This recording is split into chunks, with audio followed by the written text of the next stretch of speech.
মোবাইলের সমস্যা হচ্ছে এবং আপনি এখন চিন্তাভাবনা করছেন যে আপনার এই নষ্ট ফোনটাকে নিয়ে আপনি সার্ভিসিং সেন্টারে যাবেন এবং সার্ভিস করে নিয়ে আসবেন, তাহলে অবশ্যই এই ভিডিওটি আপনি একবার হলেও দেখে নিন। কারণ হচ্ছে আপনার ফোনের কি প্রবলেম আছে সেটা আপনি নিজেই বের করতে পারবেন। প্লাস আপনি যখন কোনো সার্ভিসিং সেন্টারে যাবেন তখন আপনার কাছ থেকে অহেতুক বড়সড় কোনো বাজেট ধরিয়ে দিয়ে আপনার কাছ থেকে টাকা খসানোর কোনো সুযোগ রাখতে পারবে না তারা। আপনি নিজে থেকেই জানতে পারবেন আপনার কোথায় ফোনের প্রবলেম হয়েছে। সো কীভাবে এই কাজগুলো করবেন বা কী এমন জিনিস রয়েছে যেটা আমি আপনাদেরকে এখন দেখাতে যাচ্ছি, প্লিজ সার্ভিসিং সেন্টারে যাওয়ার আগে একবার অবশ্যই এই ভিডিওটা দেখে যাবেন, তাহলে অবশ্যই আপনার কাজে লাগবে। সো চলুন আর দেরি না করে শুরু করা যাক আজকের ভিডিও। ফার্স্ট অফ অল আপনারা সিম্পল চলে আসবেন গুগল প্লে স্টোরে। আসার পর সার্চ বারে গিয়ে টাইপ করবেন ডিভাইস ইনফো নামের একটা অ্যাপ্লিকেশন রয়েছে। সিম্পল এটাকে আপনারা সার্চ করে বের করবেন এবং আপনাদের ডিভাইসের ভিতরে বা ফোনের ভিতরে এটাকে ইনস্টল করে ফেলবেন। ইনস্টল করার পর আপনারা সিম্পল ওপেন একটা ট্যাপ করে দিবেন। দেওয়ার পর একটু লোড নেবে, নেওয়ার পর পুরো ফুল সিস্টেমটাই আপনার এখানে চলে আসবে। আপনার ফোনের মধ্যে কী কী রয়েছে যাবতীয় সব কিছু ইনফরমেশন কিন্তু আপনি A to Z বিস্তারিত আকারে এখানে আপনি পেয়ে যাবেন। এখন অনেকে হয়তো বা বলতে পারেন যে কোড নাম্বার ডায়াল করে কিন্তু এরকম অপশন পাওয়া যায়। ভাই, সব কোড নাম্বার কিন্তু সব ফোনে কাজ করে না, এটা আপনারা ভালো করে জানেন। অবশ্যই আপনারা চাইলে ট্রাই করেও দেখতে পারেন। সব কোড নাম্বার কিন্তু আপনার ফোনে অ্যাপ্লাই হবে না বা আপনি কাজ করবে না। সো এই অ্যাপ্লিকেশনটা মাস্ট বি আপনার জন্য ইউজফুল হতে পারে যদি আপনার ফোন নষ্ট হয়ে যায়। সেক্ষেত্রে দেখতে পাচ্ছেন এখানে সকল ইনফরমেশন চলে আসছে। আমার এটা অক্টা কোরের একটা প্রসেসর, সো এখানে কিন্তু অক্টা কোরের সব কিছু এখানে দেওয়া রয়েছে। এটার স্পিড কতটুকু রয়েছে, কী রকমের কাজ করছে সব কিছু কিন্তু এখানে যাবতীয় ইনফরমেশন, ডিসপ্লে থেকে শুরু করে সকল ইনফরমেশন কিন্তু আপনি এখানে পেয়ে যাবেন। তাছাড়া নিচে দেখতে পাচ্ছেন সেন্সর আছে 29টা আমার ফোনের ভিতরে এবং অ্যাপ্লিকেশন রয়েছে 410টা। সো যাই হোক, এখান থেকে পাশে ডিভাইস অপশন রয়েছে, এখানে গেলে আপনি ডিভাইসের সকল ইনফরমেশনগুলো পেয়ে যাচ্ছেন।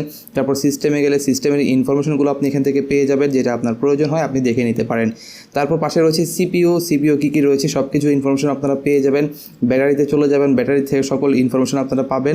নেটওয়ার্কের ইনফরমেশনগুলো পেয়ে যাবেন। কানেক্টিভিটিতে আসলে কানেক্টিভিটির ইনফরমেশনগুলো আপনারা পেয়ে যাবেন। তারপর ডিসপ্লেতে আসলে ডিসপ্লের ইনফরমেশনগুলো, যাবতীয় ইনফরমেশন আপনি এখান থেকে পেয়ে যাচ্ছেন।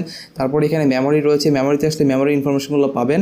এখান থেকে ক্যামেরাতে আসলে ক্যামেরাগুলো পেয়ে যাবেন, ক্যামেরাতে কী কী রয়েছে, কী মেগাপিক্সেল রয়েছে, কত মেগাপিক্সেল রয়েছে সব কিছু আপনারা এখান থেকে পেয়ে যাবেন। তারপরে থার্মালে চলে আসলে এখান থেকে থার্মাল টেস্টগুলো আপনারা এখান থেকে দেখতে পাচ্ছেন। আপনার ফোনের ভিতরে কোন কোন থার্মালটা ইউজ হয় সেটা আপনি এখান থেকে জানতে পারবেন, সাপোর্টেড রয়েছে। তারপর এখানে সেন্সরগুলো আপনি দেখতে পারবেন, এখান থেকে অ্যাপস রয়েছে। তারপরে সর্বশেষ হচ্ছে টেস্ট। এই টেস্টে আপনারা চলে আসবেন, আসার পর এখান থেকে দেখতে পাচ্ছেন আপনার যাবতীয় ইনফরমেশন, আপনার ফোনের কোন কোন জায়গায় প্রবলেমগুলো রয়েছে সেটা কিন্তু মূলত আপনি এখান থেকে ইজিলি বের করতে পারছেন। সো এটার জন্য সিম্পল আপনারা টেস্টে চলে আসবেন, আসার পর অটোমেটিক টেস্টে একটা ট্যাপ করে দিবেন। দেওয়ার পর এটা একটু রিলোড নিবে, আপনার এখান থেকে ইনফরমেশনগুলো নিয়ে নিবে এবং যেগুলো অফ করা রয়েছে সেগুলো চাইলে কিন্তু আপনি অন করে ফেলতে পারেন। সো আমি এখান থেকে ব্যাকে চলে আসছি। আসার পর ধরুন আপনার ফোনের ডিসপ্লেতে প্রবলেম আছে, আপনি ডিসপ্লেতে ট্যাপ করে দিবেন। দেওয়ার পর এখান থেকে নেক্সট বাটনে ট্যাপ করলে এখান থেকে ডিসপ্লেটা ব্ল্যাঙ্ক হয়ে যাবে এবং আপনি টাচ করবেন, দেখতে পাচ্ছেন এখান থেকে কালার চেঞ্জ হচ্ছে। যতগুলো টাচ করবেন এখান থেকে কিন্তু কালার চেঞ্জ হচ্ছে। যদি আপনার এটাকে সঠিক থাকে, টাচগুলো ঠিক থাকে, তাহলে ইয়েস ট্যাপ করে দিবেন, এটা ওকে হয়ে যাবে মাল্টি টাচ। তারপরে এখান থেকে দেখুন মাল্টি টাচ যদি আমি করি তাহলে দেখতে পাচ্ছেন এখানে কিন্তু মাল্টি টাচ কিন্তু কাজ করছে। সো এইভাবে যদি এটা কাজ করে থাকে, আপনার এখানে সঠিকভাবে হয়ে থাকে, তাহলে ইয়েসে ট্যাপ করে দিবেন। Flash light, loud speaker, earphone মানে মাইক্রোফোন, সকল ইনফরমেশনগুলো কিন্তু আপনি এখান থেকে একটা একটা করে কিন্তু দেখতে পারবেন যে আপনার ফোনের কোন জায়গায় প্রবলেমটা রয়েছে।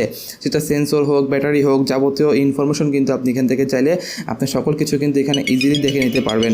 সো এখানে সকল টেস্ট হয়ে যাওয়ার পর কিন্তু আপনি বুঝতে পারবেন যে আপনার ফোনের কী অবস্থা রয়েছে। তো এখান থেকে আপনি কনফার্ম হতে পারবেন আপনার ফোনের প্রবলেমটা কোথায় এবং সেইভাবেই কিন্তু আপনি সার্ভিসিং সেন্টারে গিয়ে কিন্তু কাজ করে নিতে পারবেন। হয়তো আপনার কাছ থেকে কোনো প্রকারের টাকা তারা খসিয়ে নিতে পারবে না বা টাকা খরচ করাতে পারবে না, হয়তো বাজেট কিন্তু আপনার খরচ হবে না। সো এই ভিডিওটা আপনার জন্য খুবই উপকারী হতে পারে। যদি আপনার ফোন সার্ভিসিং সেন্টারে নেওয়ার চিন্তা আপনি করছেন, তাহলে অবশ্যই এই ট্রিক্সটা আপনি অ্যাপ্লাই করে যাবেন, তাহলে আপনি নিজেই বুঝতে পারবেন আপনার ফোনের কোথায় প্রবলেম রয়েছে। অলরাইট, এই ছিল আজকের ভিডিওটি যদি আপনার কাছে একটু ইনফরমেটিভ মনে হয়ে থাকে তাহলে অবশ্যই শেয়ার করে দিবেন আপনার ফ্রেন্ডসদের মাঝে এবং একটি লাইক করে দিবেন। আজকে ছিল ভিডিওটি এই পর্যন্তই, দেখা হচ্ছে অন্য কোনো এক ভিডিওতে।